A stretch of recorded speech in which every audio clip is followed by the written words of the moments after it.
as people go forward and they've watched this video and we've talked for a while, and they go, wow, they've talked for a while. What is a closing way that they can just go and be more active, empowered, playful, more engaged with themselves in a way that allows them to really connect more authentically with them, and then also radiate that out to others? Just like you do anything else, I would say, where you make a daily practice. You're going to eat every day probably, unless you're on a fast. You're going to be, whatever your day is made up of, you have regular things that you're doing. Coffee. So anything where you are doing it on a regular basis, to decide, because it is a decision, I'm going to start practicing this. I'm going to practice my joy. I'm going to practice my peace. I'm going to practice my approach. I'm going to practice, because it really, as it boils down to it, it really is a practice. It's not about perfection, because you're born perfect, so how much more perfect can you get than that? I mean, you're already that. So it's about what if we can expand and then come back to ourselves. Really, at the end of the day, we're really dumping off all that isn't us in order to be in our most empowered state, so that we can have a different idea than this factual linear reality, and jump into these knowings, because you'll have experiences as soon as you open the door to that, of these other dimensions that are available to us, that these other experiences, that how changeable things really are, that we are, nothing is fixed unless you say it is, unless you decide in your mind that things are going to stay the same. But even then, they don't really, because you'll keep getting little opportunities that show you that things changed. So daily, yes, I would call it a practice, just like you would take a daily practice for anything else you do. If you're not a meditator, that's okay. Actively visualize. Now, I did hear from somebody recently that they thought visualization was a lot of work. And so I thought, I wonder what about it is the work aspect. It's the focus, right? Because we think that it's going to take a lot of focus to do that. But if you can scroll on a phone for 2 hours a day, or half an hour or 20 minutes looking at nothing, or just seeing what you see, or what that person's comment was, that's a focus. So we just have to replace that focus and put it on something else for that half an hour, 20 minutes, 10 minutes. And if you take each day and you just decide, I'm going to actively visualize what I do desire, instead of focusing on, I don't like that, that's awful, gross, I can't believe I read that today, I can't believe I saw that on TV. And you shift Can't believe they wore that, no. I've never said that. Yeah. And they're talking about that, or that, that kind of thing. And you shift your focus to that which you do desire, because we all have different desires that are propelling us. And you say, I'm going to do that every day. I'm going to focus on something that I do desire in my reality. I'm going to quantum leap to it. I'm going to feel it. I'm going to get passionate about it. I'm going to see it happening for myself. I'm going to keep jumping that back into my now. All of a sudden, you have altered the course of your life. You've actually altered it. And we could give you many examples. I mean, the fact that we're sitting in Colorado now today, and I'm on a horse ranch, I mean, all of that started with quantum leaping, vision board. And just to give you how specifically it can show up, I actually created a vision board, what I call a quantum leaping board, and put 13 horses around it. Framed it with 13 horse pictures that I found in magazines, just along the way. And it was 1 year, within 1 year, not even a year, because I did it last year, I am on a horse ranch with 13 horses. So there's just so much incredible power in your visionary capacity, in your quantum leaping, in that bringing that passion together with your thoughts, and turning around the idea that you have to focus on things that you don't want, and instead focusing them on what you do want, you do desire. Emotional daydreams, as I like to call them. It's where you emotionally connect. I emotionally connected, as I told you, with the Indian motorcycle. I had it on my vision board. I had it on my screensaver on my phone. And now it's in my garage. So it was, for me, that was a representation of the quantum leap of how would it feel taking Jeannie out on a date on the motorcycle. And she can ride her own motorcycle, and she's got her own license and stuff. But it's more fun when we're on a date if she snuggles up with me, because I like to snuggle. And so that way, having that bike that can take care of both of us. And so that was a very specific because it's actually the specific type with the fenders and all the accessories, everything down to the white walls on the tires were all part of that active visualization or daydream, as you want to call it. And the one thing I'd like to add to this is that people will ask, I have been thinking about that with a great amount of passion. I have been visualizing. I have this and that and the other thing. This is where the quantum leaping is so key.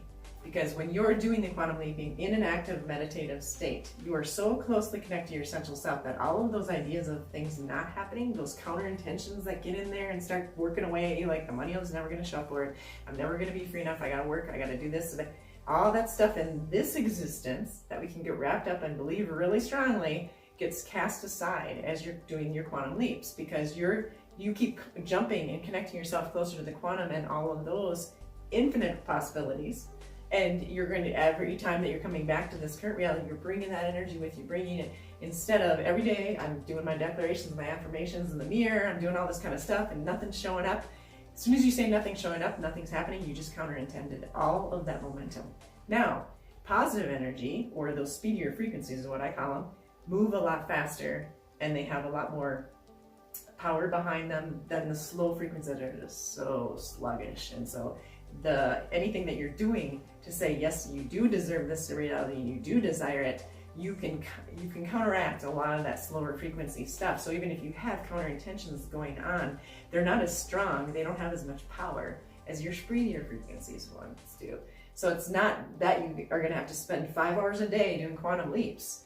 Your 10-minute quantum leap a day is going to have more substance and more sustenance and more filtration, like that infiltration of your desired reality, than 2 hours of watching a movie that made you feel gross, or 3 hours on the web that you started feeling like the world is actually amok.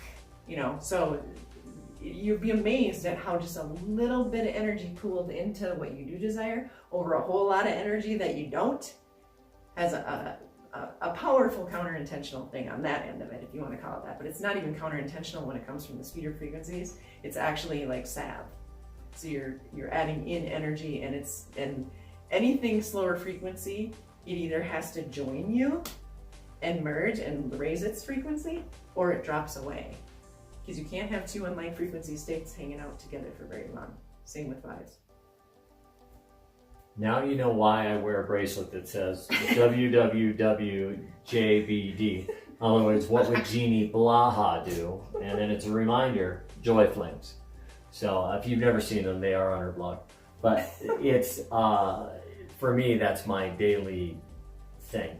And she says 10 minutes. I probably only do it maybe 2 to 5 minutes, if that, most times. Sometimes I'll sit down and do a longer meditation or a longer intention or quantum leap, but for a lot of times I'm really just 2 minutes of really active, powerful visualization where I'm super emotional and charged up for what I'm intending and what I'm giving my attention to, and then I let it go and go on with my day and do my thing.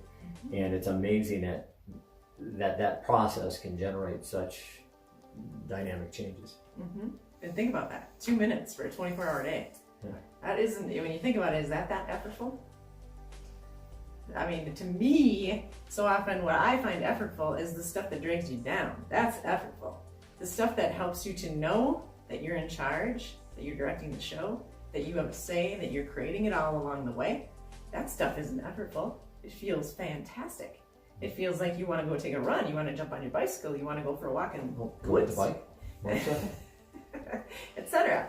So the other thing I was going to say is, if you're looking for a way to quantum leap, as far as a guided quantum leaping goes, you can go onto the YouTube channel. But otherwise, I do Kung Fu meditation with my quantum leaps, because the breath, when you're directing that breath, it's simply powerful. We come into this existence with breath and we leave on the breath. I mean, it's like you can't go without it, right? I mean, we can't.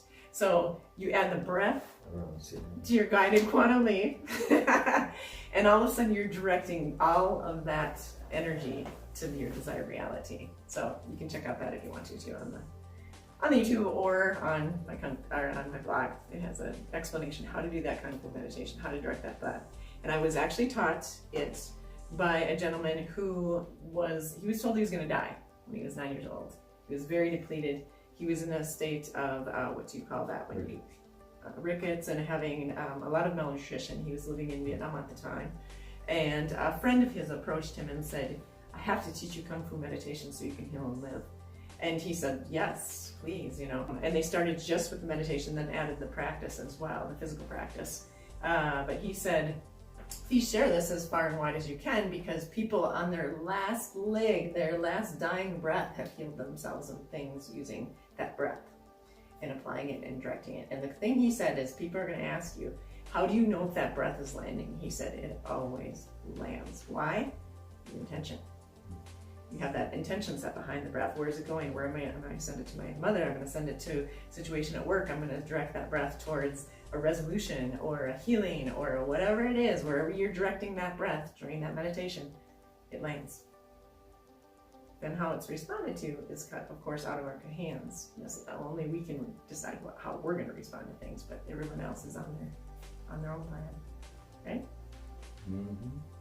So thank you so much for watching. Thank you for your assistance. You're welcome. For your awesome questions. And if you have more questions, please, you can, leave a comment. We'll read them, send her an email, go on her contact form on her blog, on her website.